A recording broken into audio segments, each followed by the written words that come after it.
Pièce à vivre, le podcast des spectateurs du théâtre Paris-Villette. Une histoire, des regards, retour sur Les femmes de barbe bleue, mis en scène par Lisa Guèze.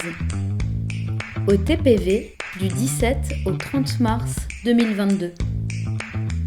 Quels étranges désirs, dénis ou conditionnements poussent certaines personnes dans les bras d'un prédateur? Mais écoutez plutôt. C'est une adaptation du conte de Perrault, Les femmes de barbe bleue. On suit en fil rouge l'histoire d'une femme qui se retrouve en fait enfermée dans la maison de barbe bleue, enfermée en quelque sorte parce que elle n'est pas libre de ses choix. Elle se retrouve avec une clé et tout le conte de barbe bleue justement ça tourne autour de cette clé et de savoir si elle doit l'ouvrir ou pas.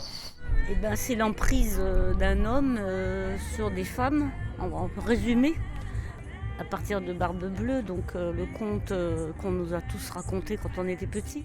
Et justement, en l'ouvrant, on va avoir accès à l'histoire de 4 autres femmes qui l'ont précédée et qui sont mortes, par Barbe Bleue. Et on va comprendre un petit peu justement ce qui s'est passé. Ce que j'ai trouvé bien, c'est la rencontre avec les femmes, quand elles se rencontrent toutes là, qu'elles essayent de jouer ce qu'elles auraient dû faire en fait, pour briser cette emprise. Ça va assez loin dans la découverte. Elles ont chacune leur personnalité, elles ont chacune leur raison d'avoir été à un moment donné éprises par Barbe Bleue. Et du coup, ça rend vraiment le récit assez prenant à suivre. Et les actrices étaient bien. Une bonne pièce. En tout cas, moi, j'ai vraiment été pris et les comédiennes jouent super bien. Et ça m'a fait beaucoup plaisir de savoir que de ces jeunes femmes puissent avoir l'audace quand même de s'exprimer, d'être libres. Parce qu'il y en avait une qui avait porté une robe plutôt sexy, mais elle est libre de le faire si elle en a envie.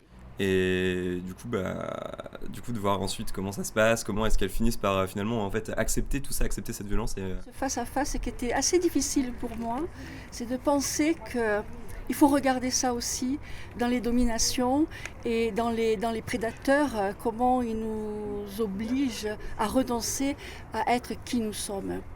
Voilà, et ça c'était quelque chose d'assez fort. Et d'autre part, ce que j'ai aimé, c'est l'écriture me faisait penser à une thérapie collective. Un week-end où on travaillait vraiment sur la domination et comment s'en sortir et revivre ces choses assez difficiles et inacceptables. Quand on a vécu de l'inacceptable et renoncer à accepter l'inacceptable. Je trouvais ça intéressant. Du coup, le moment d'humiliation vécu par une des femmes où elle se retrouve à 4 pattes à raconter comment est-ce qu'elle se faisait humilier. C'est des moments où on est vraiment pris un peu aux tripes. Ce qui m'a le plus marqué, c'est le fait que l'une des femmes a dû ramper, faire la chaîne pour ramasser ses dessous, ramasser aussi la clé. Ça m'a beaucoup marqué parce que j'ai à peu près vécu la même chose. En plus, chacune d'entre elles ont représenté l'une d'entre nous, en fait. C'était Pièce à vivre, le podcast des spectateurs du théâtre Paris-Villette. Après le théâtre Paris-Villette, le spectacle est à retrouver en tournée à Fécamp, Chartres, Aix-en-Provence, Lomme, ainsi qu'aux Nuits de Fourvière à Lyon les 1er et 2 juillet 2022. À bientôt dans nos salles.